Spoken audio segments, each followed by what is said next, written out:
Hi, everyone, and welcome to this recorded webinar around creating student learning experiences with AI.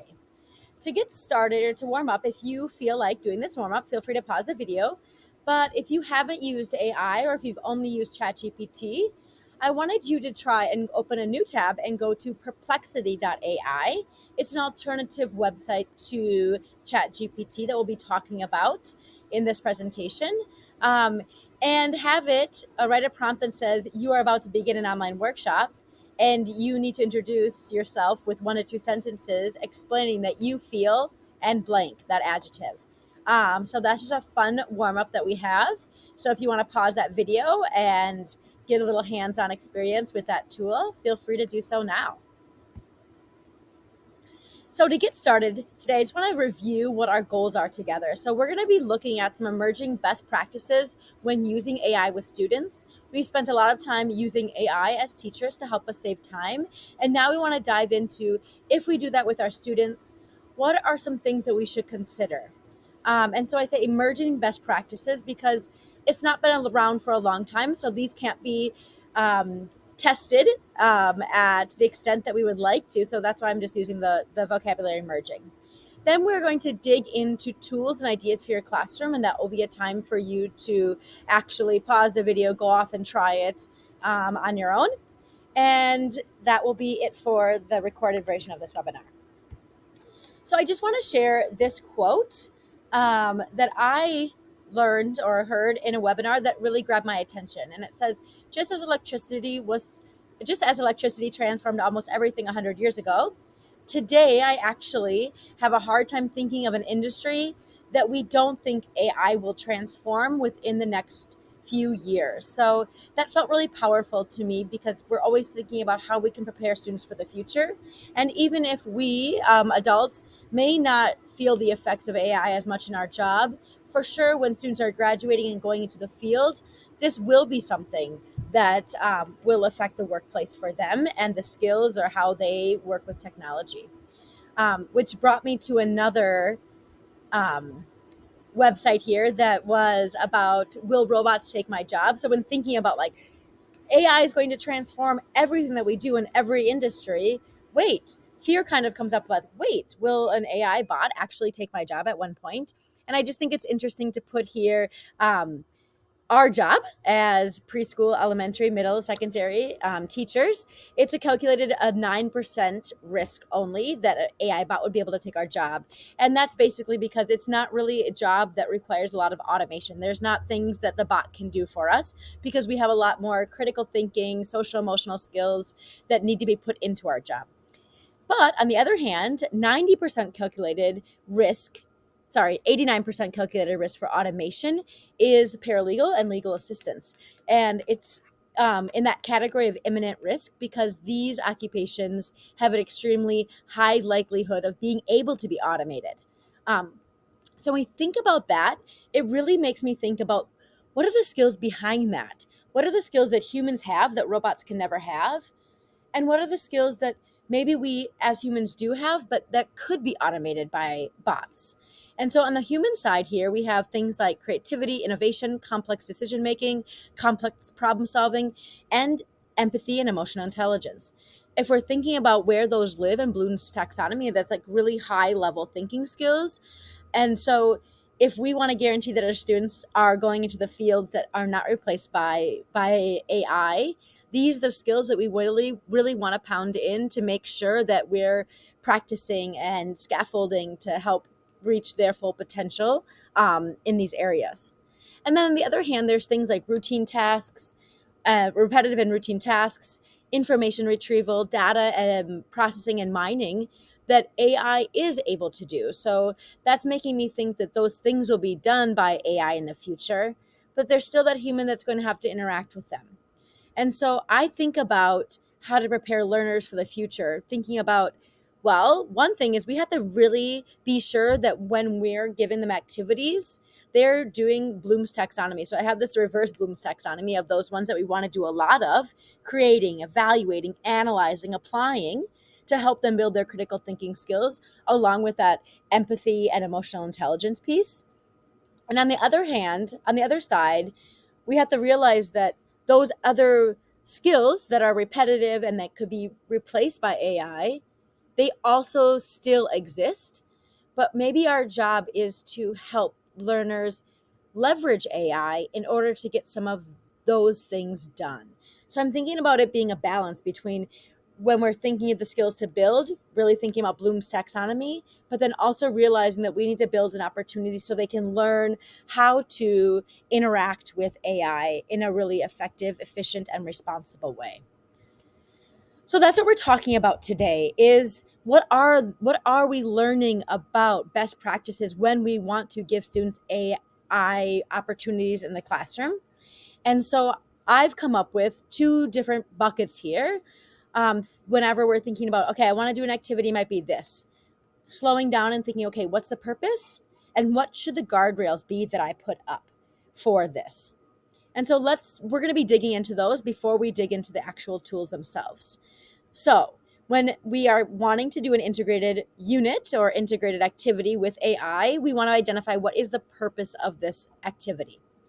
There are three things I think that they could be. One is that piece, so we're talking about on the left-hand side of interacting with a bot, is completing mundane or low cognitive tasks to allow us to use our brains to get to that higher cognitive load work.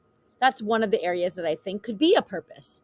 The second one is getting to that high cognitive load, using those higher order thinking skills in our lessons. And then the third comes back to redefining or inventing a task that used to not be possible, but now with technology and specifically AI, it is possible. So we're going to dig into what those three look like. The first one was, I think, the basics, the things we think about first when having students use AI, and that's to complete repetitive or mundane tasks so that they can actually save some of their brain power to get to the higher load. So that could be things like student goes to an AI bot and uses it as a way to learn something more about a topic. So explain phases of matter so that a grade 5 student can understand it. What are the most important things a grade 9 student needs to know about algebraic functions? Explain a literary essay format using examples from Lord of the Rings. I love that one because in this section, it's kind of like using AI to help you understand deeper something that maybe you're struggling with understanding. And it's kind of like what teachers would do, explain it so that a student in fifth grade could understand it, give examples and non-examples, use something that the students are interested in. So we're teaching students how to interact with a bot to help them understand concepts. Another way that I think lifts some kind of repetitive task is make me a quiz about, write 5 questions about, make me a study guide. So to help them study. I was one of those learners that was excited to make the study guide, and I'd get all my pens out and make all these fancy drawings. And by the time it came to actually studying for it, I had my study guide, my quiz that I wanted to make, and then I was already too tired. My brain was already been used for this really low level thinking. I didn't have enough energy for that cognitive load. So having it do some of those mundane tasks. I think it's really interesting too if like you're needing to memorize something, write me a acrostic poem or write me a song about. And then another area that I'm helping or I'm suggesting to students often that they could ask AI to help them in their learning is to get feedback. So I am a 4th grader who wrote this introduction paragraph for a fantasy story that I'm writing, and my teacher is always telling me to show, not tell. Can you read my paragraph and give me 3 tips to make it show, not tell? Students are hearing teachers and say the objectives, and they're given rubrics. They now have the tools to enter their work in with a rubric and ask for some feedback. And if you're going to work with students in doing this, I would ask them to give some limitations to the AI too, like tell me 3 things I could do better, identify 1 thing that I could do better, and always never say rewrite for me. So this is one area where you could help students dip their toe into using AI for the purpose of completing some low-level, repetitive, or mundane tasks here. All right. The other purpose that we were thinking about when using AI with students was to get to those higher order thinking tasks really to get that critical thinking muscle going. And so many assignments, many tasks that we do with students, we're always thinking about how can we get to them to evaluate or analyze or create. And so when we're using AI in this, some things you could do is have AI produce something and evaluate and explain what it's made. Generate and critique ideas that AI has given. Train AI to be a learning coach. So now you're learning how to use that technology to be your learning coach. There's a little bit of coding behind there. And then the lower level is what we talked about previously, which was practice the new knowledge and skills with AI.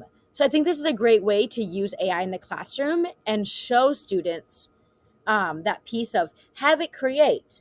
But now your job is to grade and to evaluate this paragraph, because when you do so, I'm able to see what you understand about this topic. It's another great way to really raise awareness to students that not everything that AI writes is true. Doesn't mean that it doesn't include bias, and that what the AI writes would be better than what they write. So more often that we're having them like really pause and think and analyze what a text generative AI has created, I think the better. Okay. So we talked about two ways. And the third way, so the first was doing repetitive tasks. The second are these higher order thinking. And then the third I wanted to bring up today was, if you're familiar with the SAMR model, this is one that we use to think about how we are integrating technology into the classroom and what's kind of the purpose of it. And so the same can be applied when thinking about AI. After all, it is a technology tool. And so I just wanted to mention that now AI is another technology that does new things. And so that top level of redefinition, redefining a task that was not once even available to be made without this technology and modification here, those are the ways that it really transforms the classroom. So when I say that, an example might be there is a website where teachers can create a bot and give it to their students to interact with. And on this bot is now a student's able to have a conversation with Frida Kahlo. Maybe it is to research about her. Maybe it's to interview her. Maybe you're a journalist. And that actually wasn't possible before AI. Okay, so that's an example of redefining an activity that wasn't able to be done before, but now it can be done. So those are the three main purposes that I think of when I'm thinking about, is it worth, or what is my purpose behind integrating AI into the classroom? And now I want to help you with some of the guardrails, because what I think that educators do really well is whenever we're going to do something, introduce something new, we think about teaching into it, and really being specific with our students around what does it mean to do that well. And so helping our students identify the guardrails, or identifying them actually for them for a new technology, for me sounds like explaining what the limitations of a tool are, especially with this AI. Many tools are being called magic, and we think that they're limitless. They can do anything we want it to do, and that's actually not accurate, at least yet. So there are going to be limitations to every tool that we use. And there's also going to be responsible ways to use them.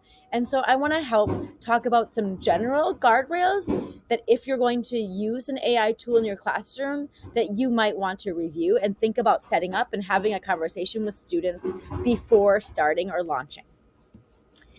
So I like this image, and I'm just putting it up here. What do you see?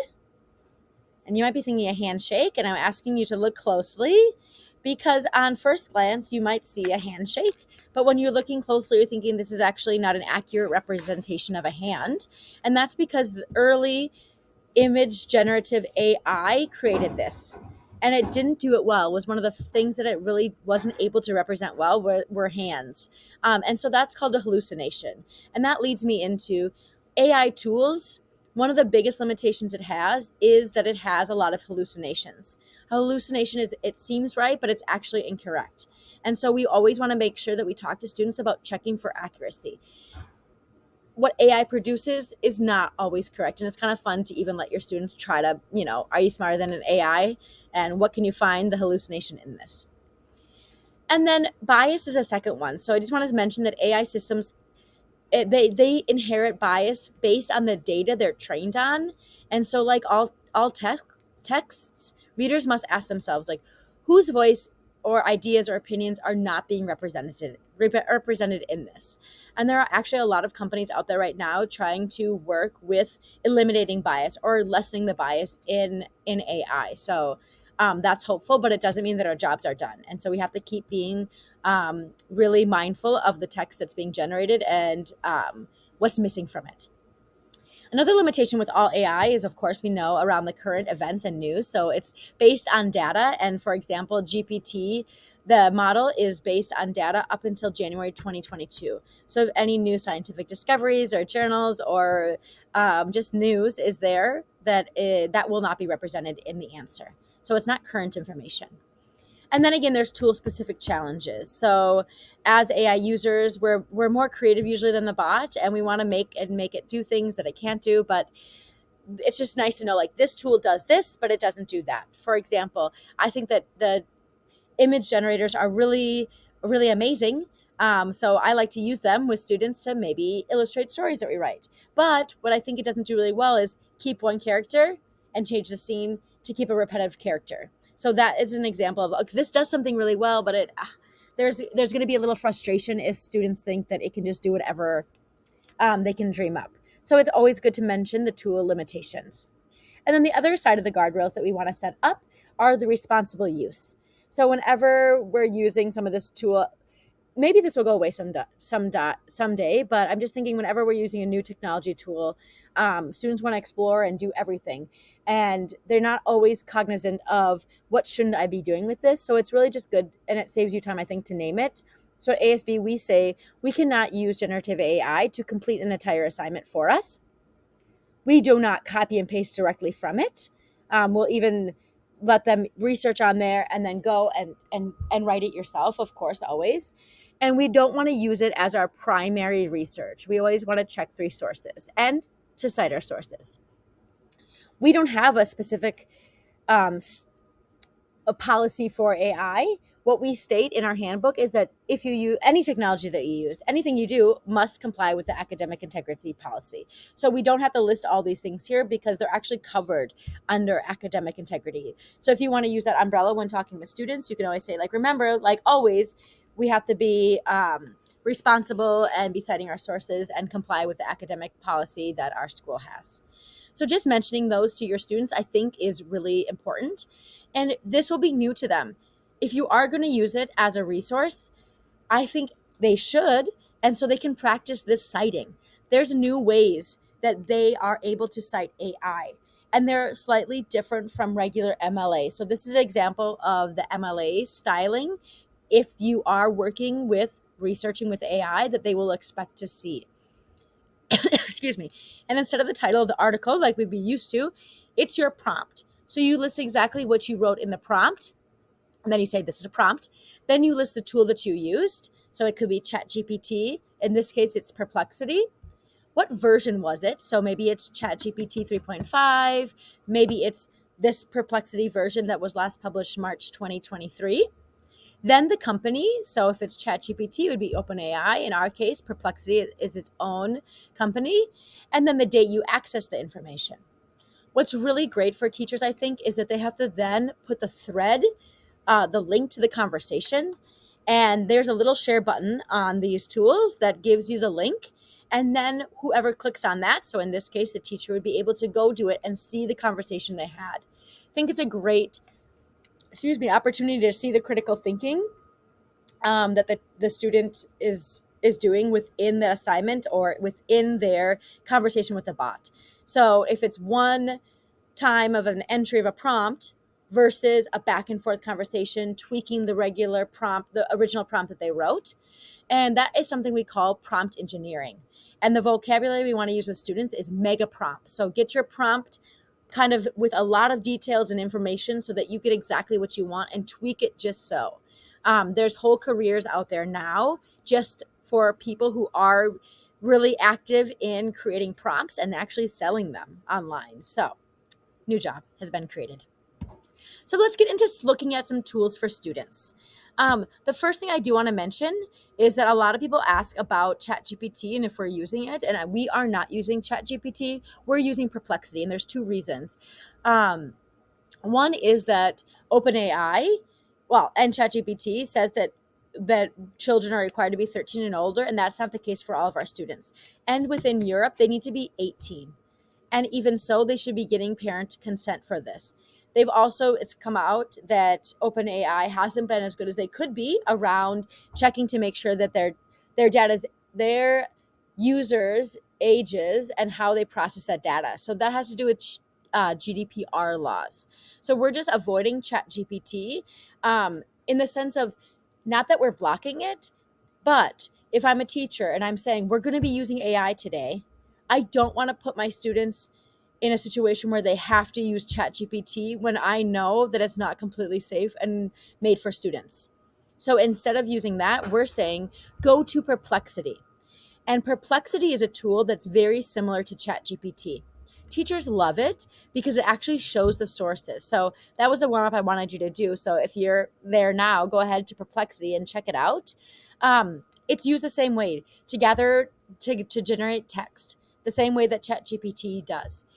Um, I also like that students can use it without logging in. So anybody can use this and not have to log in. So then you can say, everybody go to this, and you're not forcing them to sign up for another program.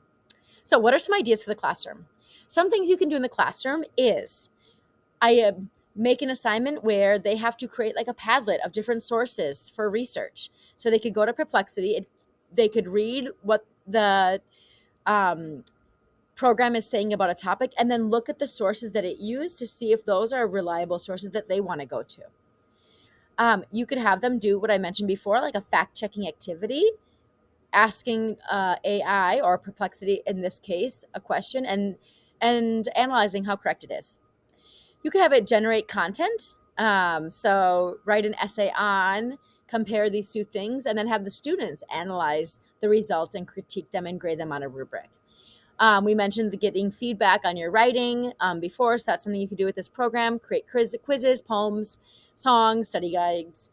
And I think it's always nice, these text generative ones, to get some quick background information or facts. I love asking, like, I'm starting to study this. What are the most important things I should be researching? I'm starting to learn about the phases of matter. What are the most important things that I should know about it? Okay. And so this one project idea I just wanted to walk through with you, and then you can think of some on your own, is the one I mentioned in the beginning of using the reliable sites. So finding your own reliable sites for a topic, and create a Padlet and then a summary of those different sites. So they're going to be using Perplexity to get different website ideas and then evaluate those. And before we would start this unit, I would definitely put up some Perplexity can do these things and it cannot do this, and because. So for example, and you can read this on your own, so Perplexity can suggest sites that will help your research. It will be on your topic, but it cannot check the validity of those sites. So that's your job as a learner because it doesn't have critical thinking skills. All right. Perplexity can give you information about questions. It can't promise to tell the truth because hallucinations are common in AI. And then even setting up the guardrails of what will you do? I'll carefully create my prompts, check the answers it's given, and cite with MLA. Okay, so it's really putting up some expectations around using that tool. So if you want to pause the video now and go off and explore Perplexity, you can leave this slide for some ideas for your classroom that I think that could be applied across content and age levels. And then we're going to come back together for the next one. And so the next tool I want to talk about is Wizdolia. Wizdolia creates study material for students based on actual uploads and websites and YouTube videos.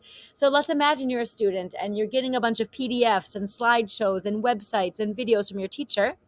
You could actually upload those into this program, and then it will help create content to help you study. Some things to know about limitations is not all PDFs can be read by this program, so it can be a little bit annoying.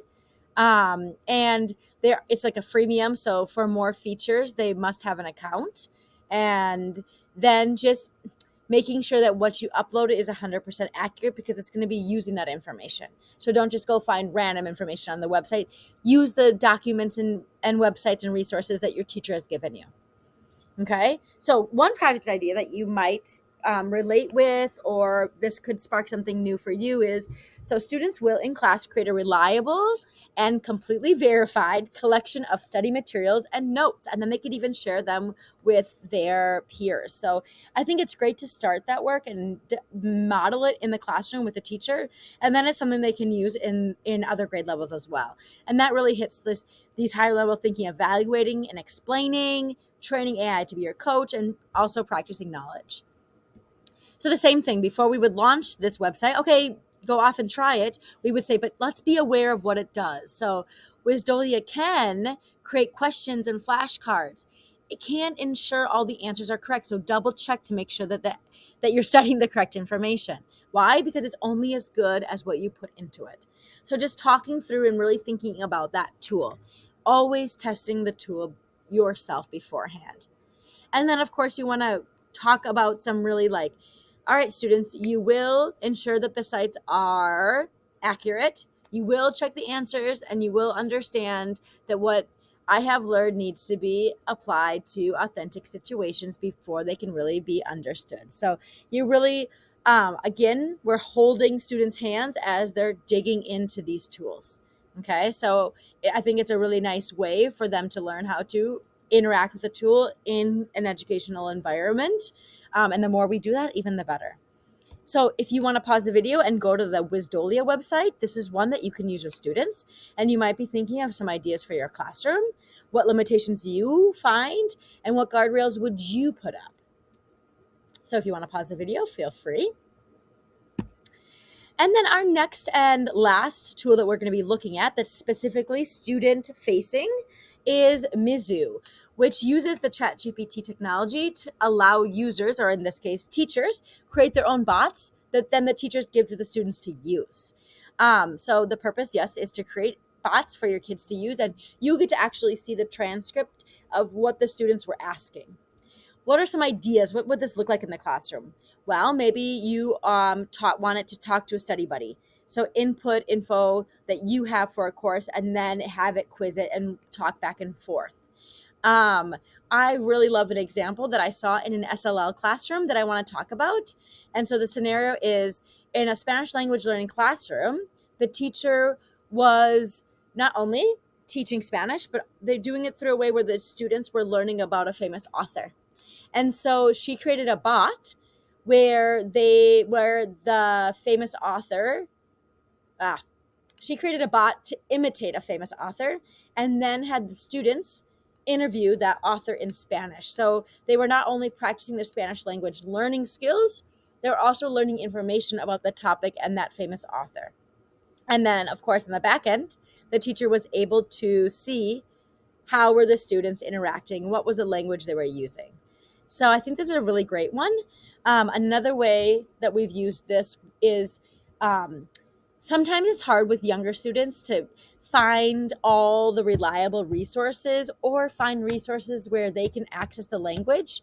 And so we've made bots before that were like, this is a science expert on habitats. Here's the standard that the students are working on. Here's some information we want to upload. Maybe here's a PDF of the textbook, and then give that to the students to be able to, you can set the grade level. Let's say these are grade 2 students, and they can interact that way. It also has voice in there, so it reads what is said to the students. So that's another great tool. And again, we'll want to put up some guardrails and set the expectations. So just quickly, Mizu can create new ways for us to access information via a bot. Mizu cannot be a real human. The information must be given to the bot because it's an AI. Mizu can help you learn new information about a topic, but it can't guarantee, as always, that it is accurate, especially if you're not the one uploading the PDFs that you want the bot to access for their responses. Okay?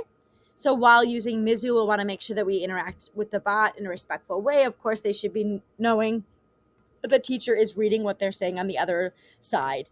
And I just say this, although it seems really obvious, but I think it's important to say, because when we are giving students access to write to bots and using AI, the first thing they kind of want to do is try out some of those new words or ways that they're not able to talk, or treating it not human. It is not a human. I don't want to say that it is. But it, you know, I think it's a good practice just to say, like, we want to use academic and respectful language always when we're at school, um, because it is something I saw that it made me think like, oh, I should have taught into, even when we're talking online to a bot, we want to make sure that we're using respectful language. And so if you want to explore Mizu, you could go there. I think it's awesome to explore because there are some bots that are already made by teachers that you could play around with. And within this bot making, it uses some artificial intelligence assist for teachers so that they can create these bots really quickly. So go ahead and explore Mizu. And that's actually the last tool I have for you today. Um, and so I was just thinking a nice closure, if you want to make sure that you want to try one of these, is if something's bubbling up for you, write it down, make a note of something that you want to try, maybe not next week, maybe not this month, but before the end of the year, to have a conversation with your students around AI. If you are a ACES member and you are thinking, I really wanted some tools for teachers, go back to our October webinar. There is a whole list of tools for teachers. This is really focused around tools for students, but I always think it's nice to give tools for teachers too. So thank you for joining and listening, and good luck with your AI adventure.